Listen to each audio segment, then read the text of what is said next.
السلام علیکم ورحمۃ اللہ۔ بسم اللہ الرحمن الرحیم۔ مکہ مکرمہ میں ایک عورت تھی، اس کو اپنے حسن پر بڑا ناز تھا۔ وہ ایک مرتبہ نہانے کے بعد کپڑے بدل کر اپنے بال سنوار رہی تھی۔ آئینے کے سامنے کھڑی تھی اور اپنے آپ پہ بہت فریفتہ تھی کہ میں بہت حور پری ہوں۔ خاوند کو جب دیکھا تو اس نے بڑے ناز نخرے سے بات کی کہ ہے کوئی مرد ایسا جو مجھے دیکھے اور میری تمنا نہ کرے؟ تو خاوند نے کہا، گھر والے نے کہا، ہاں ہے، عبید بن عمیر۔ یہ مسجد نبوی میں مدرس اور خطیب تھے۔ تو میاں بیوی کا تعلق عجیب سا ہوتا ہے۔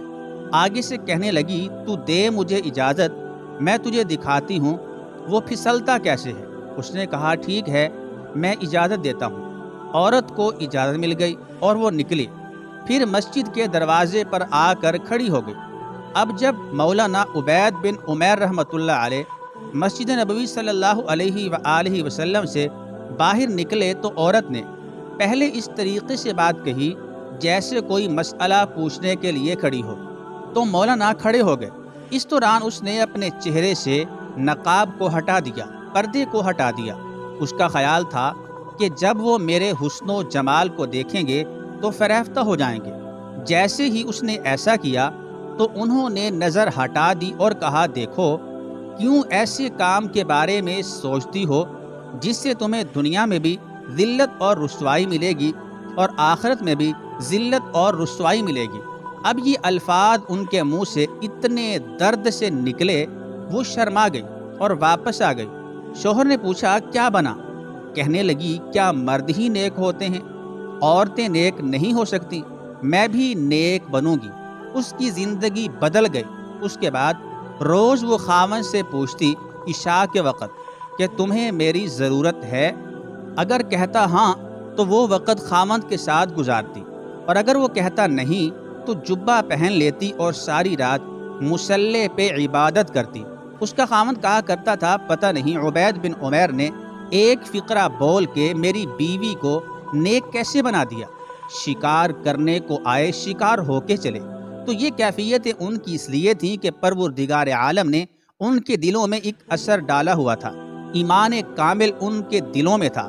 اور یہ نہیں کہ صرف بڑے لوگوں کا یہ حال تھا، بچوں کا بھی یہی حال تھا۔ ایک باپ اپنے بیٹے کے ساتھ جا رہا تھا۔ اس نے راستے میں آم کا باغ دیکھا جس میں پکے ہوئے آموں سے درخت لدے ہوئے تھے۔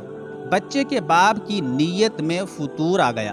اس نے بیٹے کو بولا، میں باغ میں آم توڑنے جاتا ہوں، تم یہیں کھڑے رہو، اور اگر کوئی نظر آیا تو مجھے آواز دے دینا۔ اور باپ باغ میں آم چوری کرنے چلا گیا۔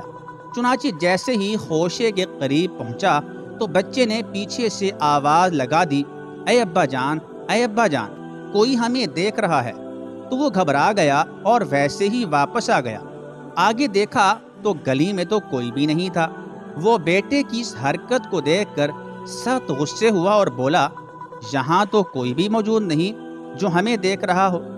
بیٹے نے کہا، ابا جان، انسانوں میں سے ہمیں کوئی نہیں دیکھ رہا، مگر انسانوں کا پروردگار تو ہمیں دیکھ رہا ہے۔ چھوٹا بچہ 10 سال کی عمر کا ہے۔ تقریباً اس کا بھی یقین ایسا بن گیا تھا، اور یہ یقین خود بخود نہیں بنتا تھا، ماں باپ بناتے تھے۔ داؤد طائی رحمۃ اللہ تعالی علیہ ایک بزرگ گزرے ہیں، بڑے محدث بھی تھے اور فقیہ بھی تھے، اور مشائخ و صوفیاء میں سے تھے۔ امام اعظم ابو حنیفہ رحمۃ اللہ علیہ کے ہاں خاص شاگرد تھے۔ 40 سال جو فتویٰ لکھنے میں اور مشورہ دینے میں کام آتے تھے۔ جو مجلس مشاورت تھی، یہ اس میں سے ایک تھے۔ بہت تقویٰ کے پہاڑ تھے۔ وہ اپنے بارے میں خود بتلاتے ہیں کہ میری عمر 5 سال کی تھی تو میرے ماموں گھر آئے اور کہنے لگے، داؤد، اللہ تعالیٰ کو یاد کر لیا کرو۔ میں نے کہا، کیسے یاد کروں؟ تو میرے ماموں مجھے کہنے لگے، جب تم سونے لگو نا بستر پہ تو اس وقت تم یہ کہہ لیا کرو کہ اللہ میرے ساتھ ہے، اللہ مجھے دیکھتا ہے، بس یہ کہہ دیا کرو، پھر سو جایا کرو۔ وہ کہتے ہیں، میں نے کہنا شروع کر دیا۔ پھر کچھ عرصے بعد ماموں سے دوبارہ ملاقات ہوئی تو کہنے لگے، اللہ کو یاد کرتے ہو؟ میں نے کہا، ہاں۔ وہ کہتے، اتنا ہی کافی نہیں بلکہ اب کچھ زیادہ اللہ تعالیٰ کو یاد کرو۔ تو پھر کہنے لگے، میں سونے سے پہلے اللہ مجھے دیکھتا ہے، اللہ میرے ساتھ ہے، آنکھ بند ہونے تک کہتا رہتا۔ اب جو بات بندہ روز کرتا رہے اس کا دل پہ اثر تو ہوتا ہے۔ وہ کہتے ہیں کہ میں بچہ تھا، ان الفاظ کے بار بار کہنے اور دہرانے سے میرے دل میں اللہ سبحانہ و تعالیٰ کا ایسا استحضار آ گیا کہ بچپن میں ہی دل میں یہ خیال پختہ ہو گیا کہ میں نے اللہ سبحانہ و تعالیٰ کی زندگی بھر کوئی نافرمانی نہیں کرنی۔ اللہ اکبر! بچوں کا والدین کس قدر پختہ یقین بنایا کرتے تھے۔